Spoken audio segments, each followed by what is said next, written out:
Bueno, creo que primero habría que tener claro que estamos en un contexto de un creciente autoritarismo, ¿no?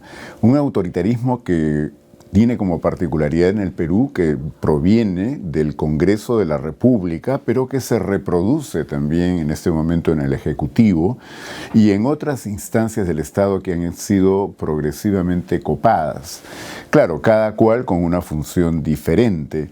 Entonces, desde que cayó el régimen del señor Castillo, que todos recordamos, intentó un golpe de Estado, yo diría que lo que ha ocurrido es que no nos hemos liberado del golpe de Estado, nos hemos liberado de quienes lo conducen, ¿no?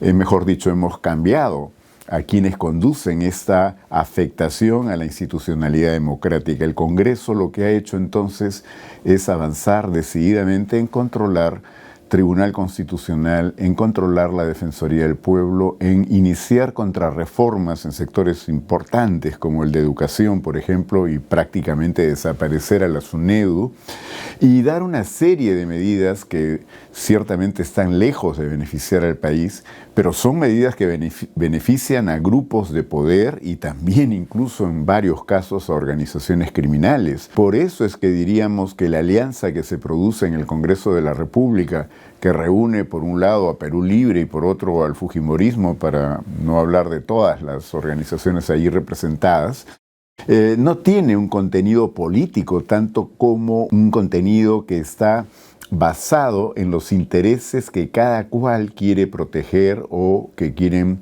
ver la manera de acrecentar. Es una alianza de conveniencias y por tanto hablamos por eso de una suerte de control de una alianza mafiosa en el Congreso, que todo lo negocia, que todo lo puede obtener no por el bien común, no por lo que peruanos y peruanas desearíamos, sino por lo que a ellos les beneficia.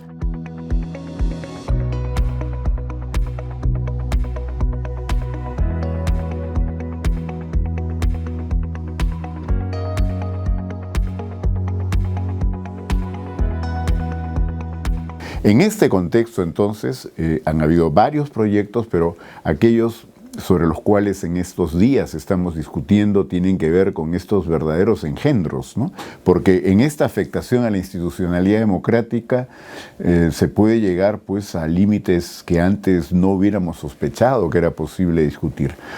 Desaparecer a la Junta Nacional de Justicia es pues ya algo espeluznante, porque jurídicamente no tiene manera de ser sostenido, pero sobre todo como política de Estado es absurdo.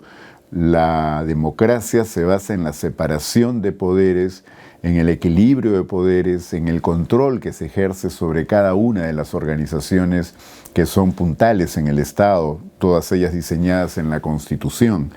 La Junta Nacional de Justicia, órgano constitucional autónomo, reemplazó a los que tienen memoria de esto al Consejo Nacional de la Magistratura. Pero más allá de la denominación, que no es lo más importante, lo cierto es que esta entidad tiene por atribución principal nombrar a jueces y fiscales, eventualmente destituirlos o también ratificarlos o no cada 7 años, y una cosa muy importante en paralelo que es elegir al jefe de RENIEC y al jefe de la OMPE. ¿Qué es lo que ha pasado? A mi entender, en el Congreso de la República, como sabemos, hay decenas de congresistas que tienen investigaciones en curso, pero todas requieren de que quien ejerza la Fiscalía de la Nación, quien sea titular en ese cargo, requiera al propio Congreso para poder respetar la protección del antejuicio antes de que esas investigaciones puedan continuar o prosperar para ir al Poder Judicial. Y como ya se ha podido conocer desde semanas o meses atrás, la señora Patricia Benavides era pues muy funcional a ese propósito. La señora Patricia Benavides había negociado, entre otras cosas, con estos congresistas que mientras ella estuviera en ese cargo nadie iba a ser procesado, nadie iba a ser investigado siquiera, al punto de que pudiera estar bajo amenaza, digamos, de un desafuero. Y por esa razón, lo que yo creo es que lo que se tenía previsto para controlar a la Junta y sobre esa base decidir quiénes entrarían al OMPE y al RENIEC cuando terminaran los mandatos de sus actuales titulares, decidieron adelantar el cronograma, es decir, decidieron controlar a esta Junta para impedir que ella pudiera destituir a su aliada natural, Patricia Benavides. Como sabemos, no pudieron llegar al objetivo principal, que era cesar a todos los 7 miembros de la Junta. Solo lo hicieron con 2 de ellos y no hubieran podido hacerlo si se respetaran los reglamentos. La votación no fue la que se exige conforme a la Constitución y a la ley.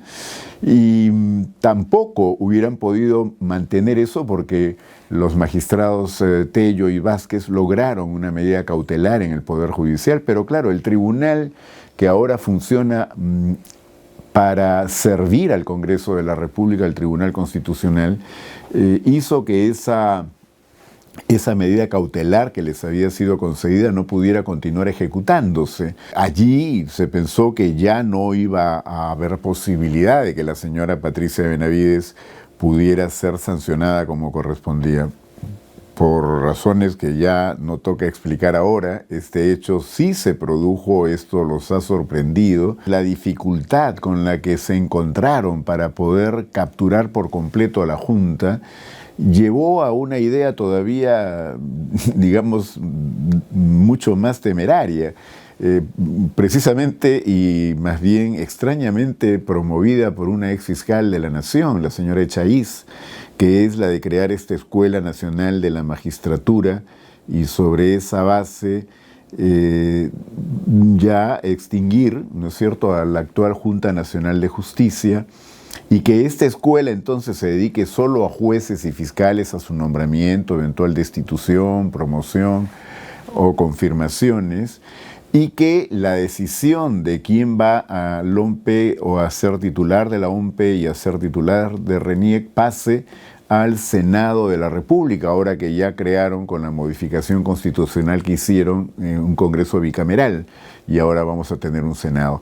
Pero esto, como ya muchos lo han señalado, esto quiere decir que quieren que las elecciones estén controladas por el propio Congreso que hoy día ellos controlan y que se han asegurado de tomar todas las medidas necesarias para que esto continúe así y es más, se fortalezca, es decir, para que ellos puedan seguir decidiendo qué va a pasar a futuro. Esto me parece gravísimo, creo que la institucionalidad democrática ha sido prácticamente demolida. Estamos en una situación en la cual no hay canales que nos puedan garantizar el respeto de los derechos ciudadanos y la vigencia de la democracia en el país, ¿no?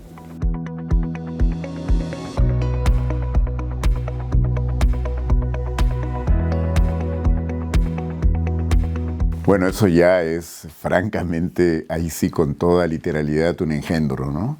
Eso es inaceptable desde cualquier punto de vista.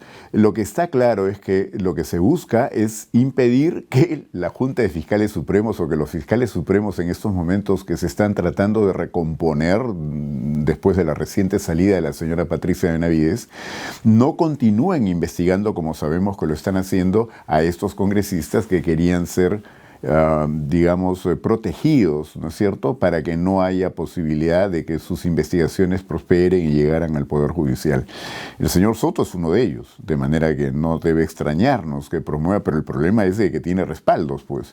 Yo escuchaba al general Williams, bueno, el congresista Williams, pero que sabemos que viene del ejército, decir que él creía que era muy interesante esta propuesta para reorganizar y así mejorar la institucionalidad en lo que toca en este caso al Ministerio Público. Yo le preguntaría a este congresista y general del ejército en situación de retiro si él cree, por ejemplo, que deberíamos también reorganizar la Fuerza Armada y entonces poner una comisión de civiles a cargo de toda la conducción de aviación, de la Marina de Guerra o del Ejército. ¿No le parecería que eso es definitivamente inaceptable? Pues tiene que tener un poquito más de cultura cívica para entender de que es lo mismo lo que están proponiendo respecto al Ministerio Público. Eso no tiene pies ni cabeza. Y creo que lo que puedan decidir sobre esta base, además de pretender que transitoriamente entonces el Ministerio Público, porque cesarían a todos los fiscales supremos, pase a ser conducido por una comisión donde estén sus, digamos, abogados preferidos, que son los expresidentes del Tribunal Constitucional, no todos por si acaso, pero sí la mayoría de ellos, ¿no? La mayor parte los podemos conocer hoy día en el canal preferido de quienes están ejerciendo el poder de manera tan autoritaria en el Congreso, Willax. Y todos ellos no han tenido ningún empacho en decir ahora cosas que antes negaron por completo. En otras palabras, es evidente que son abogados que no están dispuestos a defender principios, convicciones, la ley o lo que la Constitución manda, sino que están al servicio de quienes quieren ejercer el poder de esta manera tan arbitraria. Creo yo que si eso ocurriera, sería ya como la gota que debiera rebalsar el vaso. Eso tendría que ponernos en alerta roja a la ciudadanía y ver de una vez cómo hacemos para deshacernos de esta suerte de tiranía congresal que abarca, como dije antes, a todo un conjunto de aparatos del Estado, ¿no?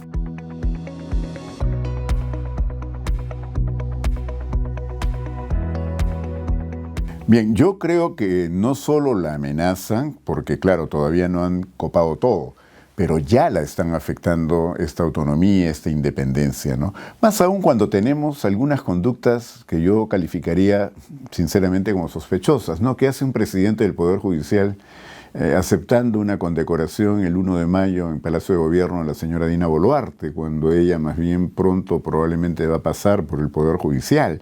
Y además contrariando normas que están vigentes en las actuales circunstancias que les prohíben este tipo de condecoraciones o, en fin, de reconocimientos. Creo que estamos en una situación en la cual cada vez los espacios que tendríamos para poder institucionalmente ponerle freno a este avasallamiento, a esta arbitrariedad, a este autoritarismo con que actúan desde el Congreso, se reducen significativamente, ¿no?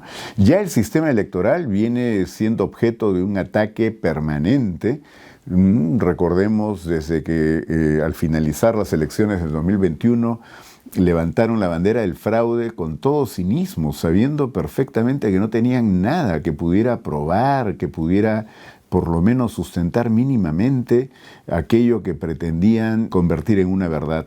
Esto no lo han dejado de lado, lo están permanentemente recordando, y como si quisieran más bien tomarnos por tontos a los peruanos, porque lo que está ocurriendo es más bien la preparación de un gran fraude, y para eso necesitan controlar todo el sistema electoral. Ya está bajo ataque hace rato el presidente del Jurado Nacional de Elecciones, pero claro, él terminaba su mandato también pronto, entonces esto es más bien como una advertencia para quien pueda llegar, y por si fuera necesario o para no correr ningún riesgo, ya modificaron, ¿no es cierto?, quién va a presidir el Jurado Nacional. Ya no va a ser el representante del Poder Judicial o de la Corte Suprema, sino que tendría que ser elegido entre quienes forman parte de ese jurado.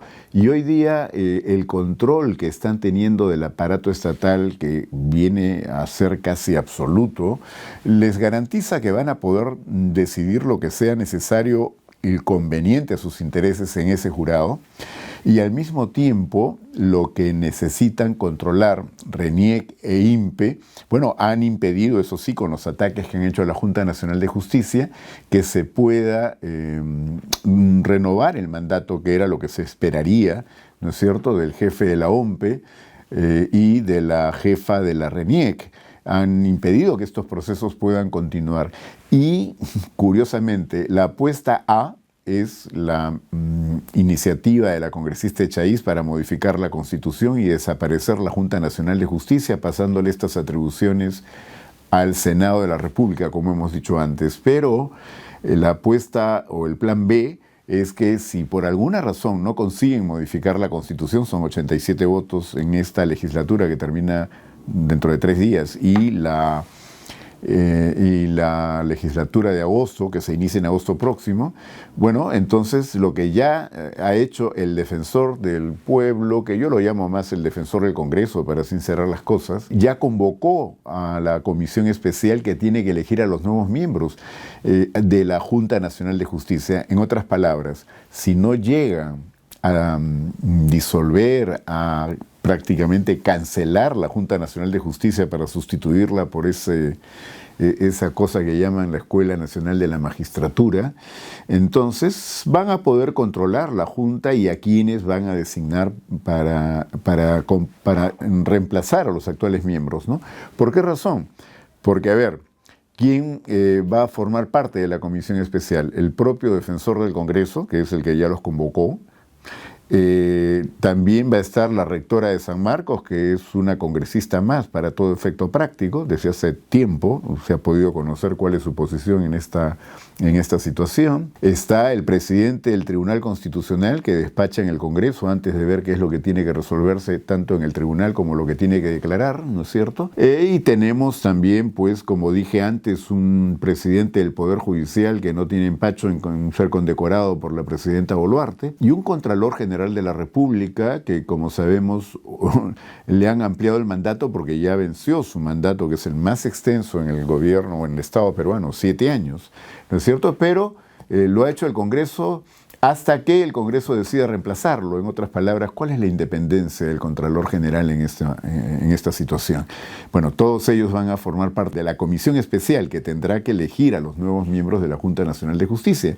Entonces, plan A o plan B, pero el sistema electoral, si seguimos como estamos en este momento, va a ser absolutamente controlado y, como reitero, lo que están haciendo es preparar un gran fraude, ¿no?